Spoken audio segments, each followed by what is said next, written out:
Hello everyone, welcome to my channel. আজকে আমাদের আলোচনার বিষয় হচ্ছে ভয়েস চেঞ্জ। আজকে আমরা জানব কিভাবে প্রেজেন্ট ইনডেফিনাইট টেন্সের ভয়েস চেঞ্জ করতে হয়। তো চলো ভিডিওটি শুরু করা যাক। প্রথমেই জানব প্রেজেন্ট ইনডেফিনাইট টেন্সের গঠন।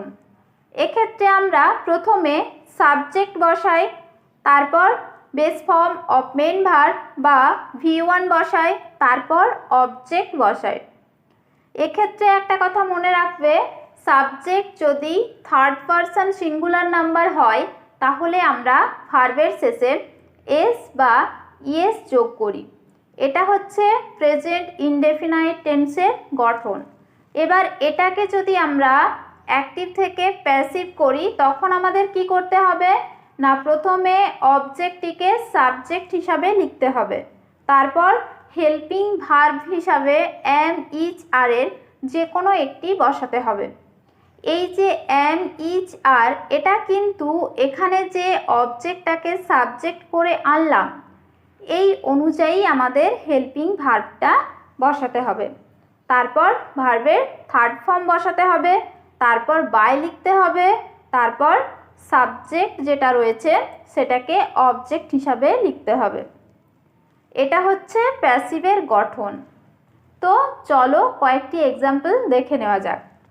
যেমন আই ইট রাইস।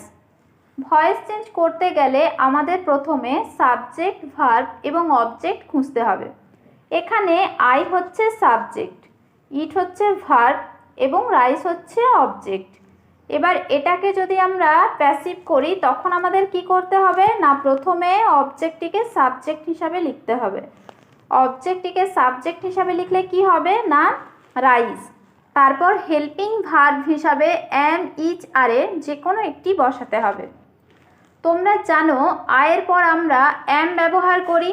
সাবজেক্ট যদি সিঙ্গুলার হয় সেক্ষেত্রে আমরা ইজ ব্যবহার করি। সাবজেক্ট যদি প্লুরাল হয় সেক্ষেত্রে আমরা আর ব্যবহার করি।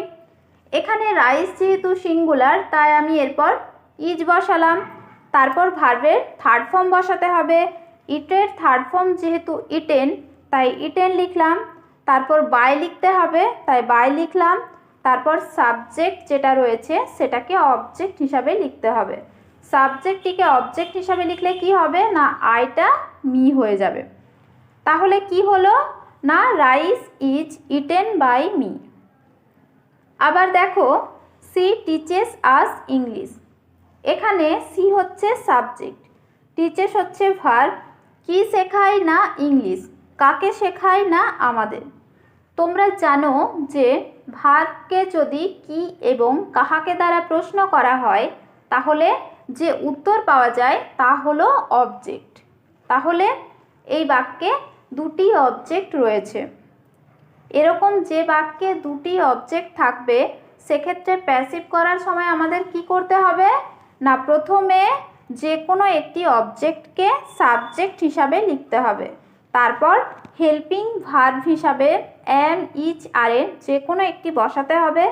তারপর ভার্বের থার্ড ফর্ম লিখতে হবে। তারপর বাকি যে অবজেক্টটা থাকবে সেটা বসাতে হবে। তারপর বাই লিখতে হবে। তারপর সাবজেক্ট যেটা থাকবে সেটাকে অবজেক্ট হিসাবে লিখতে হবে। এখানে আমি ইংলিশকে সাবজেক্ট হিসাবে লিখলাম। তারপর হেল্পিং ভার্ব হিসাবে এম ইচ আর এর যে কোনো একটি বসাতে হবে।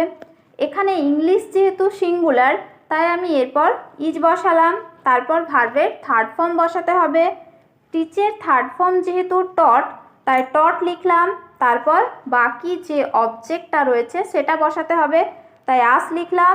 তারপর বাই লিখতে হবে তাই বাই লিখলাম। তারপর সাবজেক্ট যেটা রয়েছে সেটাকে অবজেক্ট হিসাবে লিখতে হবে। সাবজেক্টটিকে অবজেক্ট হিসাবে লিখলে কি হবে না, সিটা হার হয়ে যাবে। তাহলে কি হলো না, English is taught us by her. এভাবে করা যায়। আবার আজকে যদি আমরা সাবজেক্ট হিসাবে লিখি তাহলে কি হবে না, আজটা উই হয়ে যাবে। তারপর হেল্পিং ভার্ব হিসাবে এম ইচ আর এর যে কোনো একটি বসাতে হবে। এখানে উই যেহেতু প্লুরাল তাই আমি এরপর আর বসালাম। তারপর ভার্বের থার্ড ফর্ম বসাতে হবে। টিচের থার্ড ফর্ম যেহেতু টট তাই টট লিখলাম। তারপর বাকি যে অবজেক্টটা থাকবে সেটা লিখতে হবে, তাই ইংলিশ লিখলাম। তারপর বাই লিখতে হবে, তাই বাই লিখলাম। তারপর সাবজেক্ট যেটা রয়েছে সেটাকে অবজেক্ট হিসাবে লিখতে হবে। সাবজেক্টটিকে অবজেক্ট হিসাবে লিখলে কি হবে না, সিটা হার হয়ে যাবে। তাহলে কি হলো না, we are taught English by her. এবার আমরা প্রেজেন্ট ইনডেফিনাইট টেন্সের নেগেটিভ সেন্টেন্স নিয়ে আলোচনা করব। এক্ষেত্রে অ্যাক্টিভের গঠনটা কীরকম হয় না, এক্ষেত্রে আমরা প্রথমে সাবজেক্ট বসাই, তারপর ডু অথবা ডাজ বসাই। তোমরা জানো যে নেগেটিভ সেন্টেন্স লেখার সময় আমরা ডু অথবা ডাজকে হেল্পিং ভার্ব হিসাবে ব্যবহার করি। তারপর নট বসাই, তারপর base form of main verb বা V1 বসাই, তারপর অবজেক্ট বসাই। এটা হচ্ছে অ্যাক্টিভের গঠন। এবার এটাকে যদি আমরা প্যাসিভ করি তখন আমাদের কি করতে হবে না, প্রথমে অবজেক্টটিকে সাবজেক্ট হিসাবে লিখতে হবে, তারপর হেল্পিং ভার্ব হিসাবে এম, ইচ, আর এর যে কোনো একটি বসাতে হবে, তারপর নট লিখতে হবে, তারপর ভার্বের থার্ড ফর্ম বসাতে হবে, তারপর বাই লিখতে হবে, তারপর সাবজেক্ট যেটা থাকবে সেটাকে অবজেক্ট হিসাবে লিখতে হবে। তো চলো কয়েকটি এক্সাম্পল দেখে নেওয়া যাক। যেমন he does not play football. এখানে হি হচ্ছে সাবজেক্ট, প্লে হচ্ছে ভার্ব এবং ফুটবল হচ্ছে অবজেক্ট। এবার এটাকে যদি আমরা প্যাসিভ করি তখন আমাদের কি করতে হবে না, প্রথমে অবজেক্টটিকে সাবজেক্ট হিসাবে লিখতে হবে। অবজেক্টটিকে সাবজেক্ট হিসাবে লিখলে কি হবে না, ফুটবল। তারপর হেল্পিং ভার্ব হিসাবে এম, ইচ, আর এর যে কোনো একটি বসাতে হবে। এখানে ফুটবল যেহেতু সিঙ্গুলার তাই আমি এরপর ইজ বসালাম, তারপর নট বসাতে হবে তাই নট বসালাম, তারপর ভার্বের থার্ড ফর্ম বসাতে হবে। প্লের থার্ড ফর্ম যেহেতু প্লেড তাই প্লেড লিখলাম, তারপর বাই লিখতে হবে তাই বাই লিখলাম, তারপর সাবজেক্ট যেটা রয়েছে সেটাকে অবজেক্ট হিসাবে লিখতে হবে। সাবজেক্টটিকে অবজেক্ট হিসাবে লিখলে কি হবে না, হিটা হিম হয়ে যাবে। তাহলে কি হলো না, football is not played by him.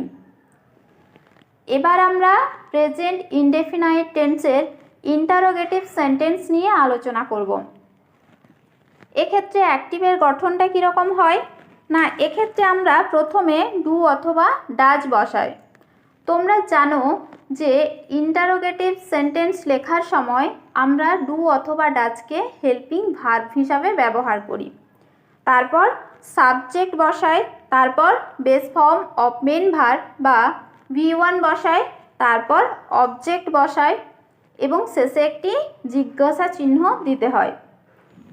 এবার এটাকে যদি আমরা প্যাসিভ করি তখন আমাদের কি করতে হবে না, প্রথমে অবজেক্টটিকে সাবজেক্ট হিসাবে লিখতে হবে, তারপর হেল্পিং ভার্ব হিসাবে এম, ইচ, আর এর যে কোনো একটি বসাতে হবে। এটা যেহেতু প্রশ্নবোধক বাক্য তাই এই এম, ইচ, আরকে সাবজেক্টের পূর্বে লিখতে হবে, তারপর ভার্বের থার্ড ফর্ম বসাতে হবে, তারপর বাই লিখতে হবে, তারপর সাবজেক্ট যেটা থাকবে সেটাকে অবজেক্ট হিসাবে লিখতে হবে এবং শেষে একটি জিজ্ঞাসা চিহ্ন দিতে হবে। যেমন দেখো, ডু ইউ প্লে ফুটবল। এখানে ইউ হচ্ছে সাবজেক্ট, প্লে হচ্ছে ভার্ব এবং ফুটবল হচ্ছে অবজেক্ট। এবার এটাকে যদি আমরা প্যাসিভ করি তখন আমাদের কি করতে হবে না, প্রথমে অবজেক্টটিকে সাবজেক্ট হিসাবে লিখতে হবে। অবজেক্টটিকে সাবজেক্ট হিসাবে লিখলে কি হবে না, ফুটবল। তারপর হেল্পিং ভার্ব হিসাবে এম, ইচ, আর এর যে কোনো একটি বসাতে হবে। এখানে ফুটবল যেহেতু সিঙ্গুলার তাই এরপর ইজ বসাতে হবে। আবার এটা যেহেতু প্রশ্নবোধক বাক্য তাই এই হেল্পিং ভার্বটা সাবজেক্টের পূর্বে লিখতে হবে, তাই আমি ইজটা ফুটবলের পূর্বে লিখলাম। এরপর ভার্বের থার্ড ফর্ম বসাতে হবে। প্লের থার্ড ফর্ম যেহেতু প্লেড তাই প্লেড লিখলাম, তারপর বাই বসাতে হবে তাই বাই লিখলাম, তারপর সাবজেক্ট যেটা রয়েছে সেটাকে অবজেক্ট হিসাবে লিখতে হবে। সাবজেক্টটিকে অবজেক্ট হিসাবে লিখলে কি হবে না, ইউ। এরপর একটি প্রশ্নবোধক চিহ্ন দিতে হবে।